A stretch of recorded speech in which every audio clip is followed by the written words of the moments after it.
today? Whole day. Wednesday. What kind of Wednesday? The week before the 10th. W Wednesday. Y'all might not know, especially if you're transferred. On Wednesdays we work with. That's what we do. We got athletics back when we're trying to be supportive of our team. I know we have some athletes in here. Hopefully you're excited.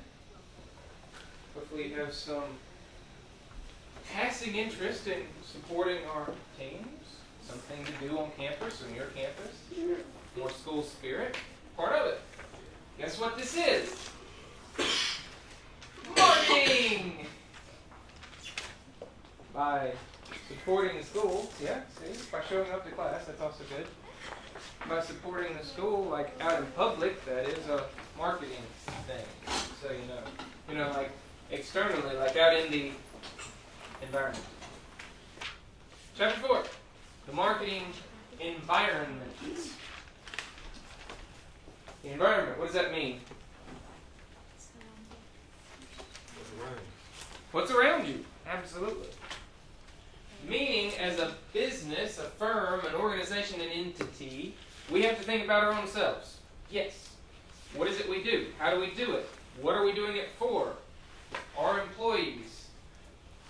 But we do not operate in a vacuum. We have stuff going on around us. The other companies that we're competing with, our customers are often outside of our company. We hope our employees are also our customers. That would be a good thing. When we look at the environment around us, especially, like we already talked about, the target market. What's the target market? Malik, maybe if you're looking up here, you can help us. Put the phone away. Who we're trying to sell to? That's a good thing, right? Businesses that don't sell much won't be businesses for very long. Remember, we got the darts. We're trying to hit our customers, not in the eye, that's rude, but we're trying to find our customers. The idea that the whole world could be our oyster, but we might need to classify, segment, find the people that are most likely to be interested in our products, goods, services, ideas, experiences. A group of people or organizations, because I don't want you to forget that we're not always just talking about individual consumers. Yes, a lot of the companies you deal with are dealing with you as an individual consumer. But business-to-business selling, business-to-government selling is a huge part of our economy. Walmart doesn't have anything on the shelf to sell you if they don't buy the products first from Kellogg's and Procter & Gamble, etc. Group of people or organizations for which me, my company, my firm, my organization designs, implements, maintains a marketing mix, which is what? What are my 4 P's? Price, place, promotion, the thing we have to sell, product. Not always in the order we've gone through, but that's okay. They're not usually in some specific order. It usually helps if we know what we're selling, and then we deal with the rest of it, but not always. The marketing mix. Intended to meet the needs of that group, resulting in mutually satisfying exchanges so that the company wins, the customer's satisfied, everybody's happy, come back and see me again tomorrow. A defined group most likely to buy my product or service. If I don't understand who it is outside of my company, the external element, who is my market, who's my best market, who's my most efficient and effective market, then I will waste time, I will waste money marketing to the wrong groups. Okay? When we understand our external environment, what's going on around us, around our company, around our firm better, we will make better decisions inside that firm. If you don't look outside today before you walk out, you may be wetter than you expected. We have to pay attention to what's going on around us, outside of us, in the company as well.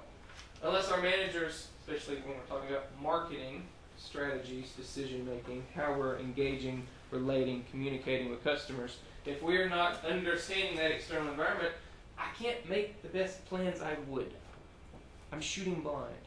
I'm taking darkness steps. That's not going to work as well. Environmental management, therefore, So when a company implements strategies that attempt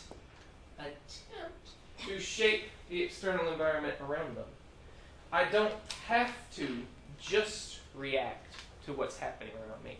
I can try to take steps to improve that, to maximize my strengths and opportunities, to minimize my weaknesses and threats. We see things like that, for instance, not always in a pleasant kind of way, but we see things like lobbying. Companies, organizations, groups can choose to lobby legislators, politicians, to attempt to influence the environment that they operate within. New regulations, easing back on regulations. Do we want to compete with this country or not? Do we have tariffs and imports and things like that? All sorts of ways, for instance, that a firm might choose to attempt to change, modify, shape the environment in which we operate. How we look at buying habits. Again, we're going to talk about consumers a lot, but this also is going to play in with business to business, business to government, business to other organizational type selling as well. If we're talking about, say, consumers versus a business, who is going to use a truck more heavily? What? I'm loud, y'all be loud too. Business or the consumer? How many of you have your own backhoe stuck in the mud at home today? It's not stuck, probably. But they ain't gonna drive it around. You got bulldozer, track hoe, front-end loader thing, tractors. They made a very nice mud pit. We should really have like a warrior dash or something this week. Talk about that in a minute. Things like durability, reliability, ease of maintenance. Those are all very important to consumers. They are at least as, and oftentimes more important to a business. If I have a leak today, I'm real upset. Okay. My car doesn't start today, I'm real upset. Maybe it affects me getting to school or work. If my business has a problem today, my entire livelihood may be affected. That's one reason we look for higher quality, more reliability, longer lasting, more capable products, heavier duty type machinery in a business context, because we're going to do bigger things to it. And if we're paying employees to drive our stuff around, they're usually real nice to it, just like we are with rental cars. Characteristics of product quality. And quality is a great way to build competitive advantage. We can compete on price, that's hard. We can be niche, that can work.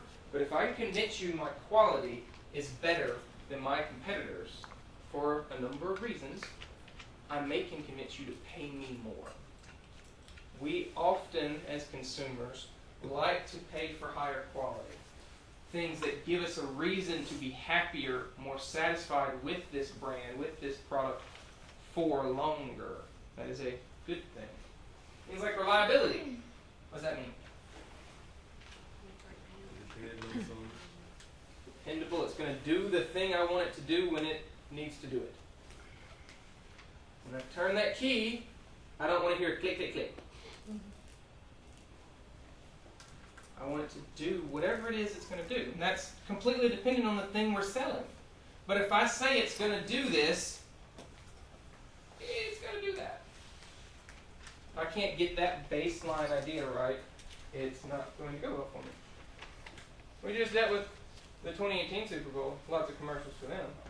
We're going way back in time. I have a number of 2016 Super Bowl ads for us to look at, because there's probably a lot of them that you don't remember, didn't pay attention to. They, of course, played more often. 2016 was a very nice year for useful commercials, what I say. Advil, what do they sell? Relief. With Advil, you'll ask, what's the fact?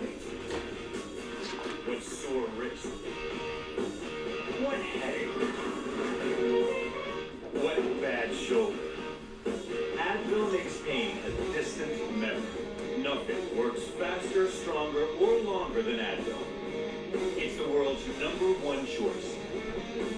What? Hey. With that. Just repeat yourself. What are they trying to really sell me on? The reliability of their product. It's the #1 choice. No matter what hurts, where it hurts, why it hurts, trust us to deal with that issue for you. That's exactly what they're advertising. They happen to be selling me pain relief. They could be selling me anything else, but they're pointing out that it's going to do what we need it to do at the time. Faster, stronger, longer. Durability. It's not only going to do what it's supposed to do, it's going to keep doing that for the foreseeable future, for a long time. It's one of the reasons we advertise our products come with warranties. This truck comes with a 10-year, 100,000-mile powertrain warranty. This car comes with a lifetime powertrain warranty. They're trying to advertise, to communicate, to market to us that you can trust us. We have reliability and durability that's going to keep doing whatever it is we're going to say that we do for longer. We have things like easy maintenance, depending on what we're talking about. So there's gotten to be a lazy consumer culture. What's this? Let's start. Yeah. And what can I do with it? If you're a fidgety person like I can be, you can get distracted and suddenly a spring goes off in the distance. I get this thing inside it. What does this tell me? I've used a pretty good bit of my pen's life, haven't I? And when this is all the way down to clear all the way, what can I do? Refill it or throw it away. What am I going to do? Probably throw it away. So I enjoy taking it apart, twisting my little grippy things, going, seeing how long it takes to annoy somebody with that noise. It's got a little pocket clippy thing. Ooh. Ease of maintenance is actually pretty good. Do I care? Not really. That is not what you should be selling me on for that particular product. Change your own light bulbs in your house. Don't have to call in a professional. That's a really good thing. That should not be something we have to care about. Ease of maintenance can be very important to us. That I don't have to pay somebody else. I don't have to throw away this whole product and buy a new one. If it costs more than a pen, I'd probably care a lot more. Itself is easy to use. That can be a very useful idea. How many of y'all have, I know some of y'all, how many of y'all have a fancy little phone that's distracting to you? How many of you read the manual it came with? How many of you are trying to think back, like, did it come with a manual? No, probably not. Why not? Because they knew you weren't going to read it.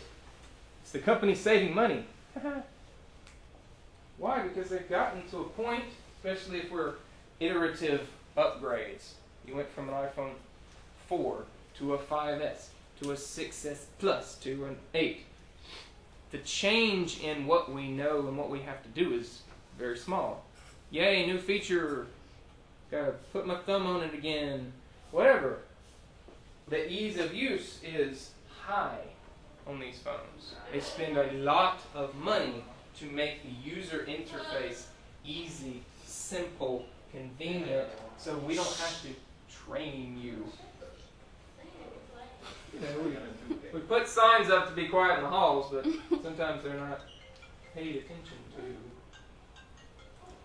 Another reason. How many of you have a mortgage? How many of you are looking forward to having a mortgage? How many of you want to own a house? I bet you gotta figure that out sooner or later. Here's what we were thinking. What if we did for mortgages what the internet did for buying music and plane tickets and shoes? You would turn an intimidating process into an easy one. You could get a mortgage on your phone. And if it could be that easy, wouldn't more people buy homes? And wouldn't those buyers need to fill their homes with lamps and blenders and sectional couches with hand-lathed wooden legs? And wouldn't that mean all sorts of wooden leg-making opportunities for wooden leg makers? And wouldn't those new leg makers own phones from which they could quickly and easily secure mortgages of their own? further stoking demand for necessary household goods as our tidal wave of ownership floods the country with new homeowners who now must own other things. And isn't that the power of America itself? Now shrunk to fit the hands of a child, or more helpfully, a home-buying adult. Anyway, that's what we were thinking. What's that little tagline? That's a there we go. Push button, get mortgage. What are they pushing on me? Ease of use. Can be an intimidating process. Going to a bank, finding a bank, and dealing with humans, paper, and having to use a pen. It's very barbaric. Why shouldn't we do it on our phone? That's also a very big capitalistic advertisement. Western culture, particularly American culture, we need to buy bunches and bunches of stuff. And we buy the stuff, and then people that make the stuff, they have money so they can buy more stuff, and everybody has more stuff. To be fair, you're in a business major or minor, that is kind of why we're here. Point being, ease of use. A way that they are trying to allude to, convince you of their quality compared to a competitor. Ours is quick, easy, from your phone.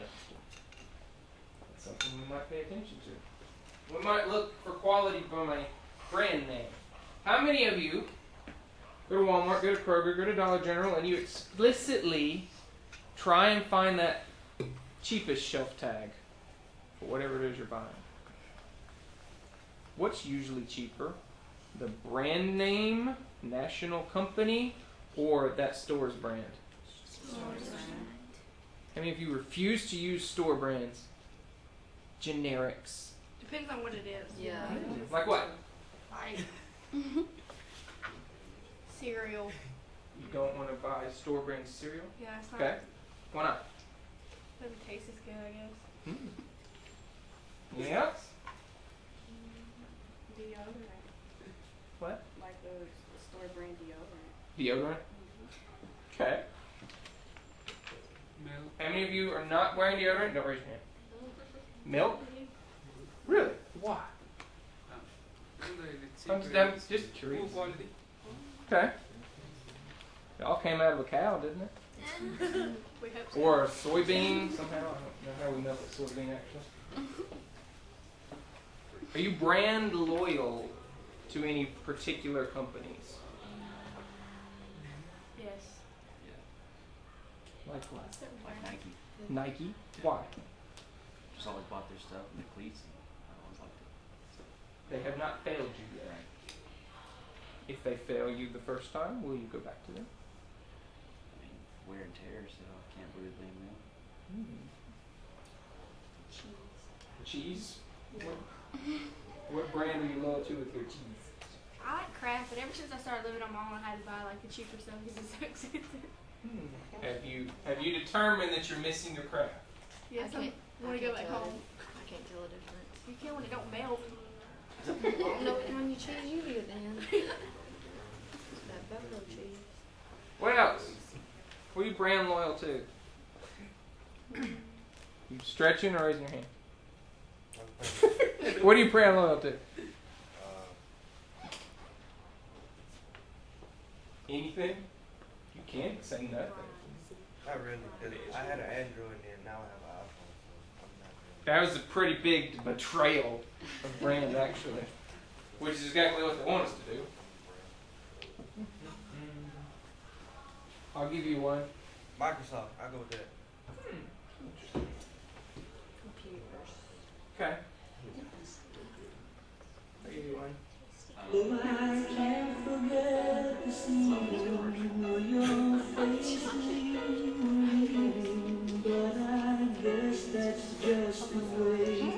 What are these? Wiener dogs. Wiener dogs.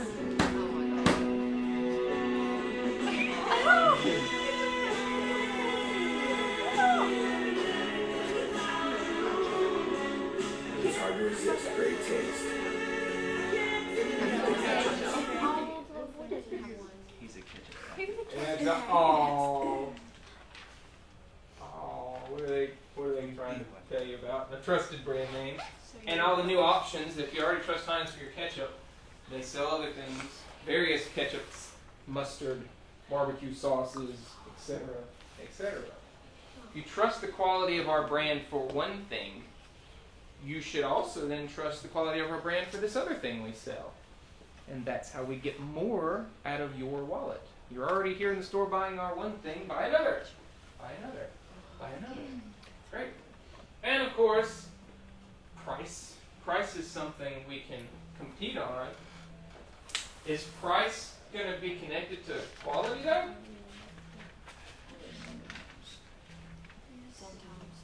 What do I expect to pay for higher quality? Higher prices.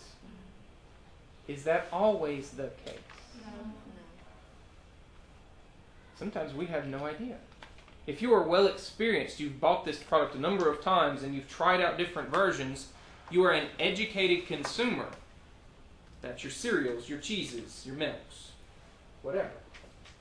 But if it's the first time you're buying something, and there are any other reasons that we need to make a decision quickly, we're under pressure, I don't need to mess this up, somebody is watching me, you're invited to a party and they say, hey, bring us a pie, and you go with, I don't know anything about pie.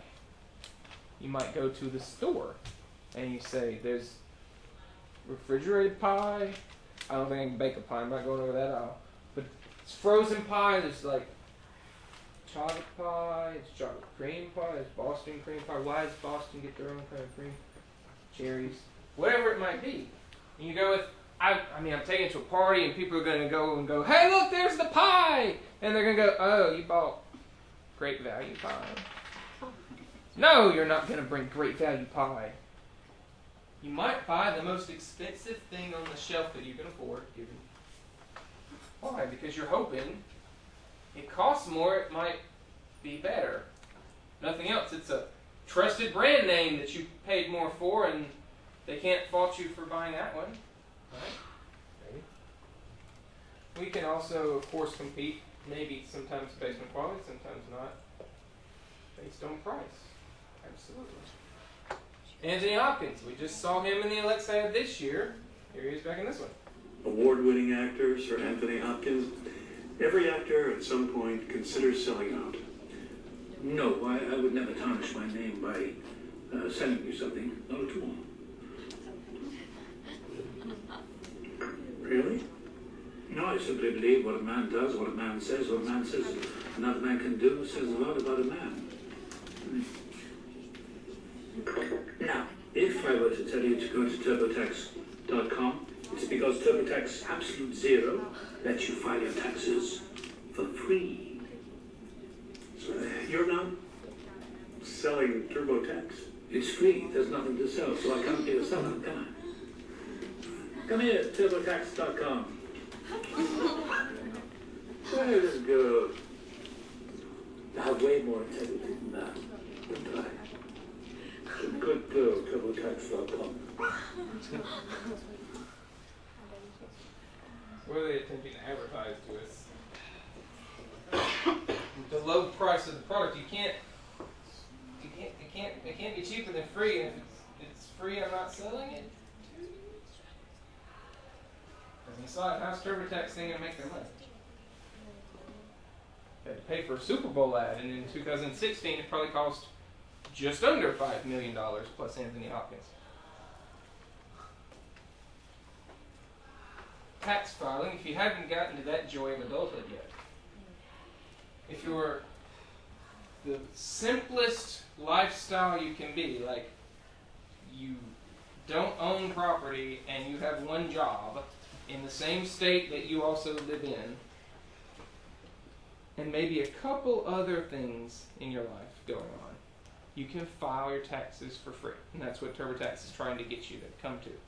But if your life is any more complicated, if you own properties, if you own more than one properties, if you have investments over here, you've got children tax credits, you've got some kind of special needs family situation, you've got all these other interesting things, multiple jobs, you work out of state from where you live. Guess what you don't get to do? file it for free. They're going to make the money off the more complicated options, but they're going to get you there by him not selling you the product that's free. All ways that we influence buying habits. Marketing is an attempt to influence the customer. Influencing the environment around us. Trying to shape their behaviors. That's the whole point of marketing, is trying to change your behavior from not buying my stuff to buying my stuff. Don't buy my competitor stuff, buy my stuff. Don't go without the stuff, buy my stuff. That's all attempting to change the external behaviors that you might otherwise do. We can have all sorts of ways that we look at our target markets, ways we categorize people. One of those ways might be by your lifestyle. The practice of choosing goods and services that meet one's diverse needs and interests rather than conforming to a single traditional lifestyle. A stereotype does not fit a lot of what we do in the world today. 50 years ago, more than that now, a nice, simple American stereotype would be the husband goes to work all day, every day. The wife stays at home and does what? This is a stereotype from the past. I didn't say it. Not me. To work at home. Take care of the kids. Cooking, Cooking, cleaning, going shopping.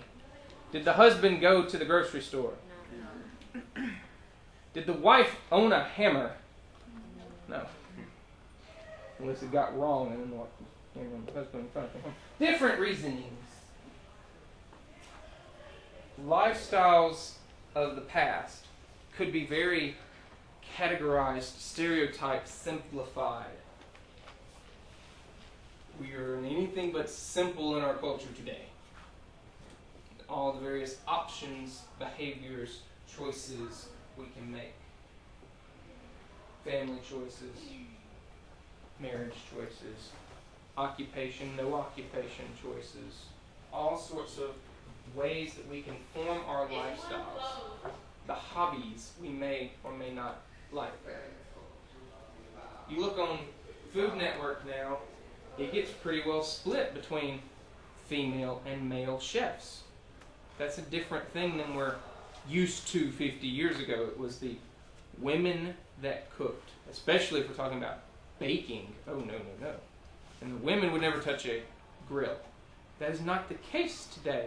And that doesn't have any reason it needs to be the case today. You can make your own personal decisions in that way. Today's consumers have the ability, the willingness, the desire to choose whatever it is they like and don't like and want to do and not want to do and what to buy and what not to buy. Therefore, companies cannot be maybe so narrowly focused. I can't group people too closely into just a box.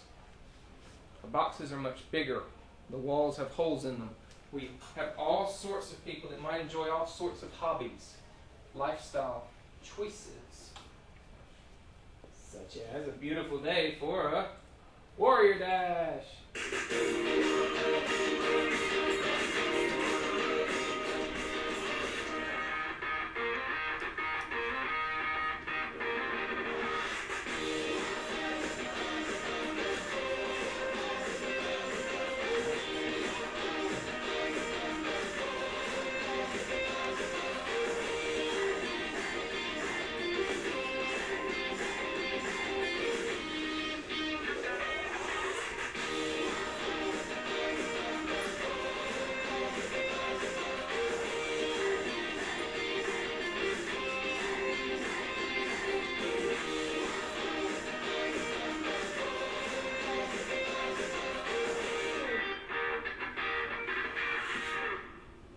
What are they trying to convince us of? Sponsored by Bud Light. Probably. Who's allowed to participate in Warrior Dash? Everybody who's willing to sign a waiver. Including children, as long as the parent is willing to sign a waiver. It's a different mentality than even a 5K race and a marathon, anything like that. It is meant to be incredibly fun as opposed to just running for a long distance. There's mud, there's fire. They're trying to show us, for one thing, that everybody's there. Lifestyle is not stereotyped, it's not buttonholed. It can be all sorts of people enjoying the same type of environment, coming from all walks of life, not defined by occupation, age, anything like that. As long as you're there, if you've got a waterproof or you're not too worried about, Fitbit would love for you to also be there, involved.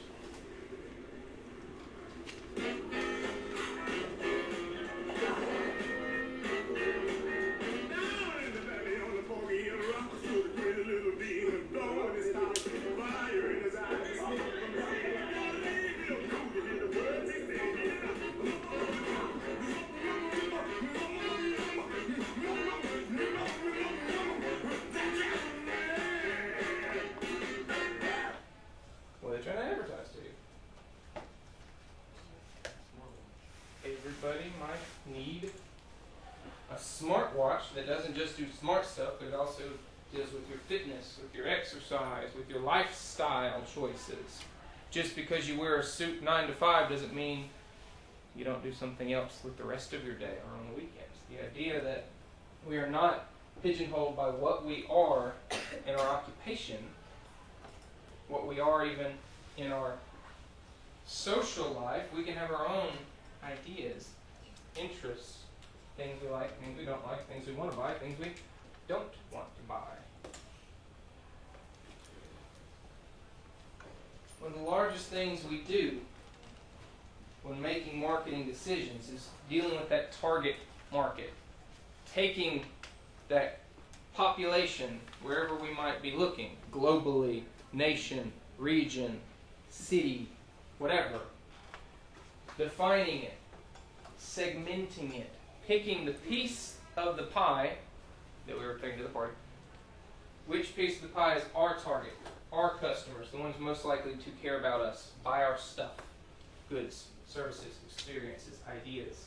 One of the big ways is we're going to deal with how to categorize people. Here's what's, we'll call it interesting. To make decisions about how to market things to people, to define groups, to target, we will give characteristics. It is not politically correct today to define people by their characteristics. That's okay. We're not talking about your worth as a person. We're not talking about the choices you make and judging them in any sort of fashion. We're talking about business decision making and how do we find the people that should be most interested in our stuff. And one of the ways we are going to do that is we're going to categorize people. We might even go so far sometimes to call them stereotypes. Hopefully not. Hopefully never in a negative way. But we look at characteristics. We look at outward characteristics. Those are the easier ones for us to start with. The things that we can possibly judge about you, your life from the outside. Your job, your age, your gender, your family. Those are things we can see from the outside. What we can't see very well, what we can't categorize very well is the stuff on the inside. How you think, what you believe, what you care about and not care about, what you value and don't value. Those are still very powerful and very important things that would be a very good thing for us to know depending on what we are selling. Fitbit needs to know if you care about the outdoors, if you care about physical activity, if you want to be healthier. Those are things that we cannot necessarily judge very well by looking at you, seeing your information on a sheet of paper. I need to understand what's inside you, how you think and how you feel to do that. Demographic factors are one of the primary ways we categorize. Let's especially when we're talking about our buyers' behaviors. What we might think you like and don't like based on what we know about other people that we may also categorize with you that they like and don't like from, say, historical information we already have. Customers like you bought this from us. Amazon wants to do that to you every time you buy something. Other people who liked the 3 things that are in your cart bought this too. They are trying to categorize you based on others. Different demographic characteristics: gender, age, race, ethnicity, income, family status, job status, education, geographic location, and we can keep going. What is the difference between race and ethnicity?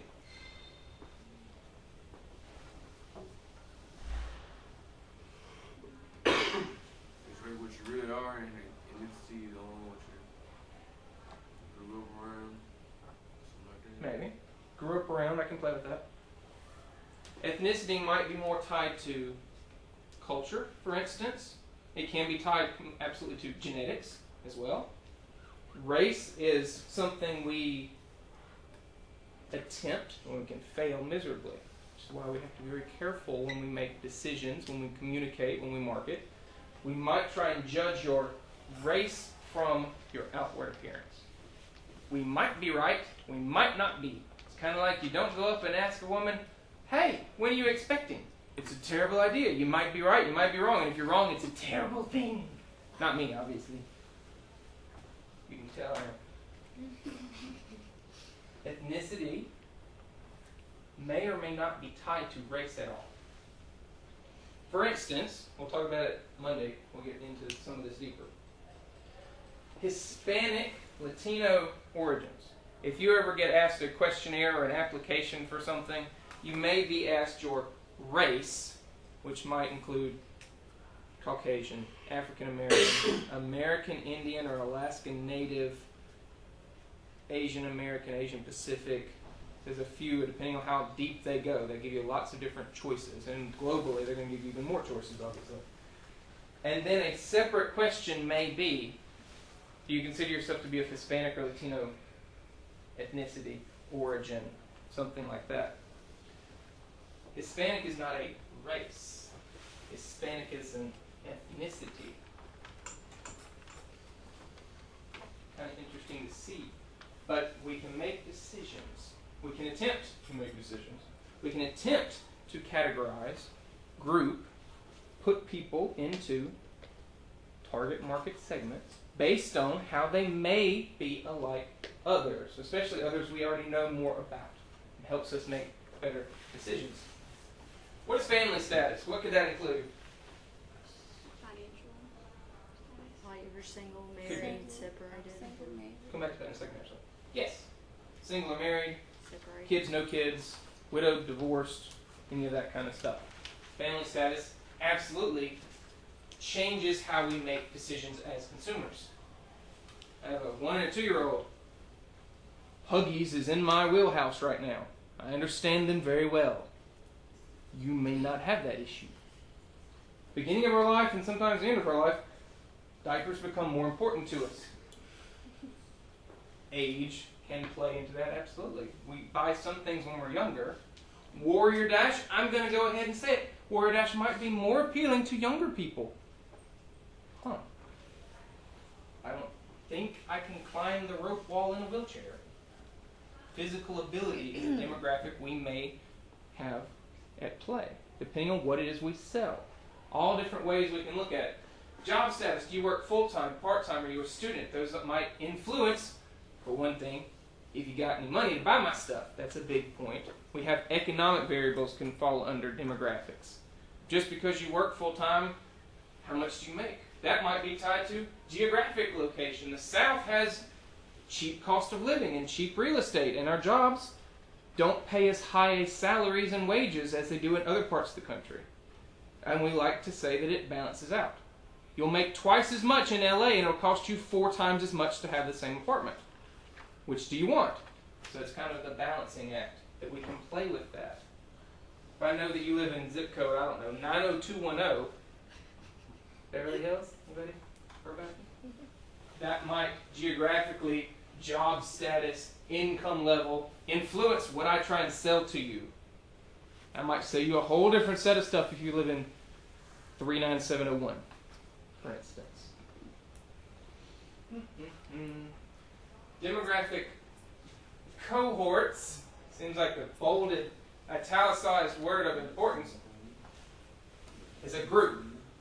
We have taken a segment. We have taken a grouping of people based on one or a whole bunch. Because we don't have to just define you by one thing. Define a group by just one thing. The more detailed we can get, the more likely we can get a very thin, very focused piece of that target market pie and really have high success rates. Contacting people that we care the absolute most about us. If I can tack 4 or 5 of these together and say that that consumer should care about us a lot, that's where I should spend my time and money. They are the ones most likely to buy from me. Cohorts, groupings that we've created have their own needs, values, consumption patterns. Example. Family cycle, family status. I don't know why they make these programs so complicated for guys. My dad's giving me a dad do. Dad do comes from the heart. It's probably not a whole lot of style. Who knows? I mean, maybe there's a post-career here. What you doing, bro? I love you, Dad. When you look in the mirror, what do you see? That strong is beautiful.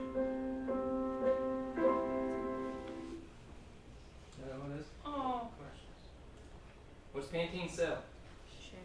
Shampoo, conditioners, hair products. If we take that old-timey stereotype, who's going to do all the daughter's hair? Mom.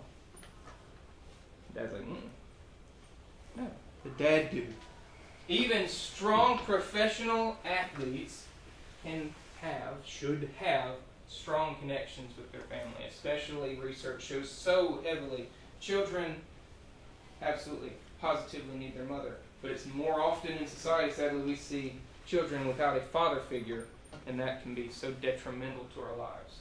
That can be detrimental because a boy growing up does not have a figure to emulate, and a girl growing up has no idea how to act with men. It's a hard problem. Pointing out, we don't just sell shampoo, we don't just sell conditioner, we're trying to sell stronger families. Different idea. Different demographic. Mr. President, thank you for choosing the moon. Now approaching our lunar sunrise. Oh, this view is magnificent. It's has to be the proudest day of our lives. Not hungry, huh?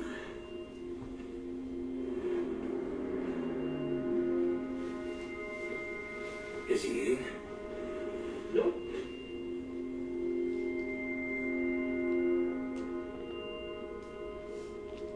Okay, Commander. Come with me.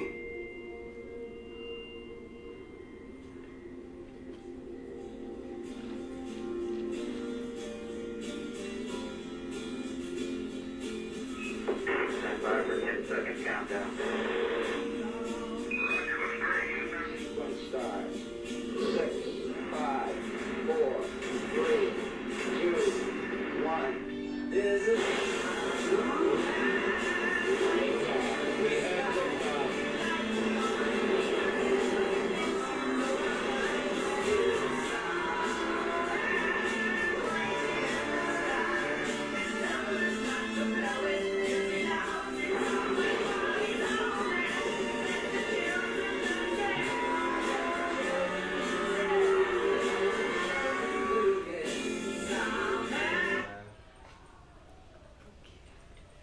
What are they advertising here, besides a bunch of other YouTube stuff? The 205 mile per hour Audi R8. Demographically, who are they advertising to? I forget how much that one is. 130,000 maybe? Ish. You know, give or take. Too much. Give or take a Kia, you know. Income? Yeah, that's a big demographic we're going to focus on, depending on what we're selling. Everybody can afford a Coca-Cola. Not everybody can afford an Audi. That's an important thing to understand when we're trying to advertise them.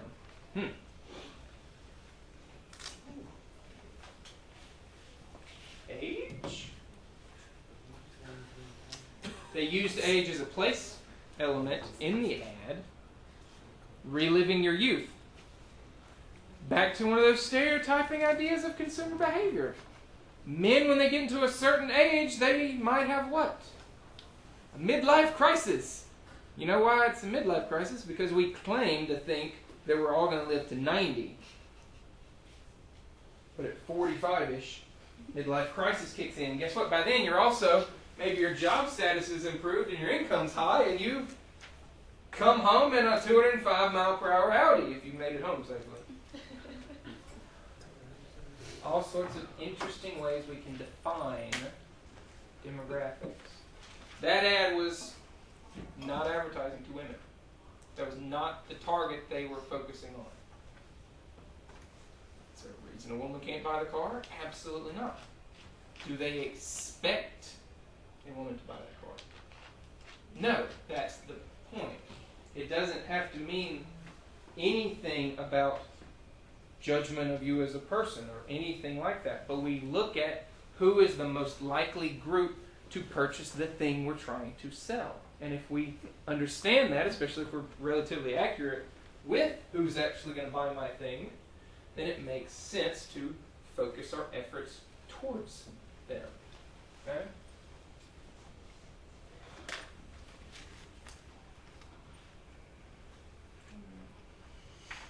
Okay.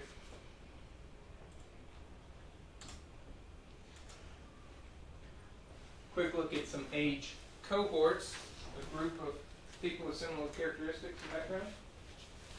Start at the lowest. I got 6 kids, y'all. The oldest is now 10. The next is 8. So I looked at this slide again and I went, oh no. I didn't realize I had 2 tweens. It's scary. We start here because honestly the 5-year-old doesn't buy a lot of stuff for herself. The 8 and the 10-year-old don't buy a lot for themselves, but they're beginning to find more ways of acquiring monies besides just I lost a tooth. Especially grandmas and grandpas start to give you more. They give you, hey, move that pile of stuff over there. Here's $1. Which is why the population of 20 million roughly, it's going up from there. Directly spend in the U.S. about $43 billion in aggregate. It's a lot. It's a lot. And the parents spend about $180 billion on them. Food, clothing, toys, iPods, etc., etc. Nobody's buying iPods. Sorry. iPads and iPhones for them. They respond very favorably to having control over their own experiences. Why? Why does that matter? Because they don't have a lot of control elsewhere. They are moving out of the child phase, right? And we're trying to begin to think like we're moving towards, I'm an adult and I'm in control and I know what's best for me. Some of them are not accurate, some are. We can absolutely advertise to them, though, appropriately, ethically, morally, with sandwiches. Here, I'm the baby. Oh, honey. Here, I'm Mr. Larson. Here, I'm second trombone. Okay, third. But here, I'm the man. At Subway, you're in charge, so tell us exactly what you want. You like your sub on freshly baked Italian bread? Well, sure. Want some jalapenos on that? Hey, you got it, man. Subway, eat fresh. So simple. But the idea that psychologically, psychology and marketing, real close. If I can appeal to the consumer's desires, their behaviors, not strictly the outside characteristics, but age is absolutely playing heavily into this. If I understand that age can be tied to how you feel and how you behave, that is a deeper understanding of the consumer and a deeper way that we can connect with them to sell to them. Then we get to the teens, larger population. 95%, probably higher than that now, are on the internet. Which is why we have the Tide Pods Challenge, because they're on the internet.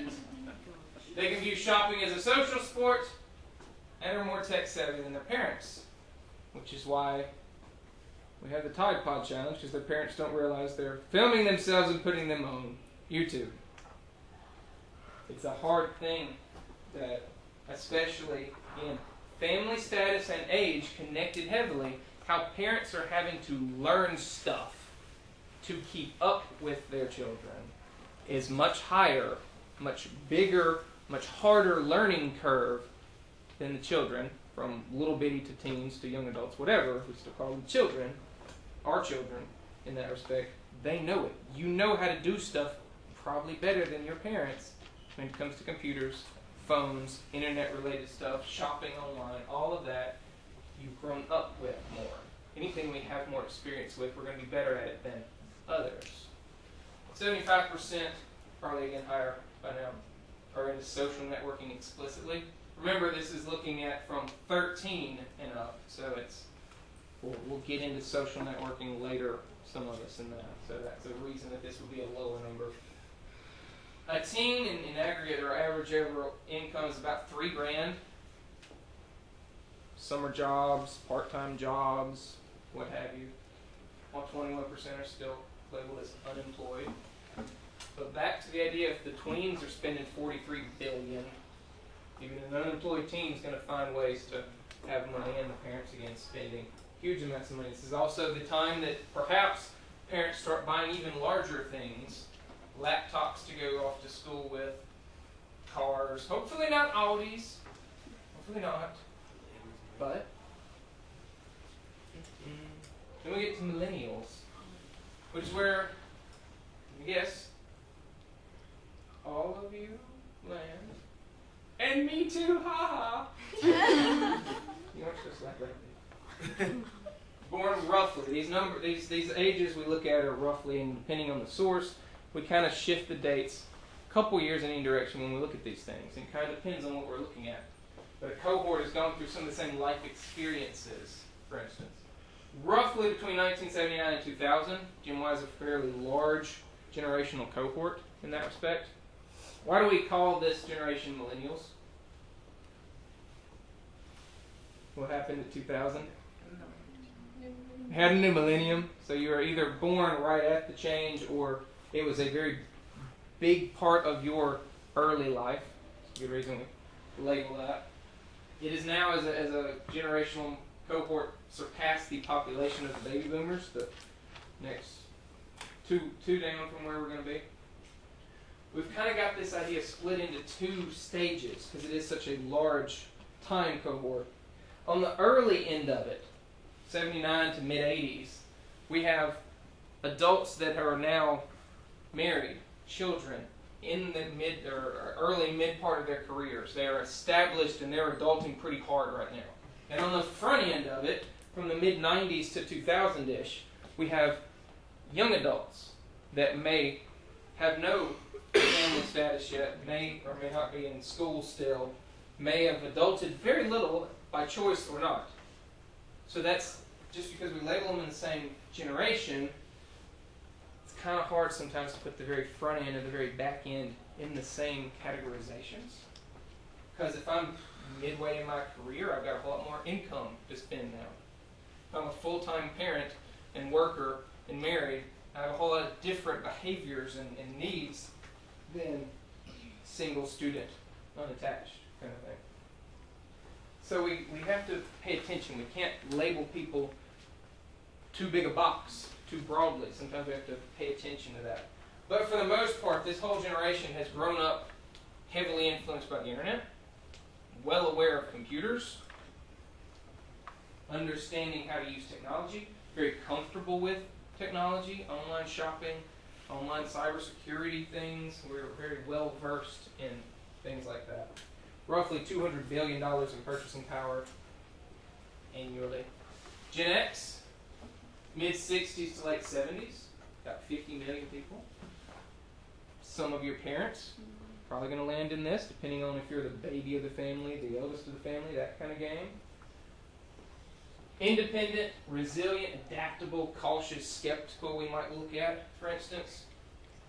Comfortable with technology, probably own an iPhone, probably still ask you how to use it every once in a while, that kind of thing. They've gone through different things. Just because. Major life event. Whether you were 1 or however much older from there, what happened in 2001? I don't know, like early fall. 9/11? September 11th, 2001. That is a major life event that changed the way we operate as a culture in this country and around the world. That is the first, or not the first, that is a very large world event. Since then, the U.S. has basically been in a perpetual state of war. But the way we treat war today is a lot more low-key.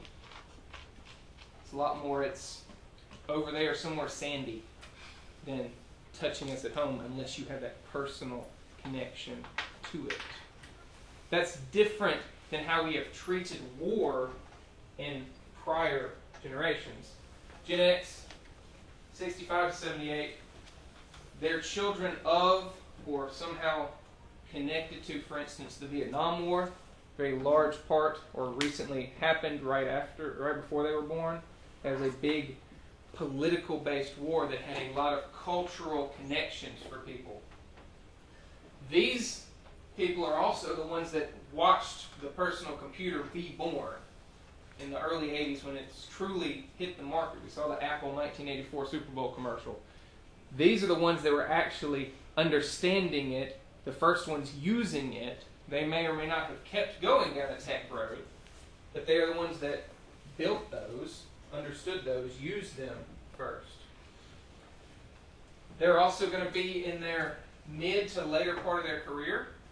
They're looking towards retirement from 2005 to 2010 because right about here, a huge happening in our economic system with the housing collapse, 59% decline in your portfolio investment, your retirement funds, makes you really start to think, how many years away am I from retirement? Maybe I'm going to work till I'm 85. They call me DJ Nana. Back before them, the baby boomers. If you're the baby of the family, you might have baby boomer parents, for instance, born between 46 and 64. Why do they call them baby boomers? World War II ended and everyone came home. What year did World War II end? 1945, is a major part of our world happenings that you have only ever seen on the History Channel when you were flipping past it, or that class that somebody made you take at some point in your life. All the soldiers came home. Back to stereotyping. What gender were all the soldiers that came home? What happened to the women that were waiting back home for their man? They built everything that let us win the war. That was a weird, different shift in our world economy, and particularly in the U.S. economy. Baby boomers, born when everyone came back, the huge population increase all of a sudden.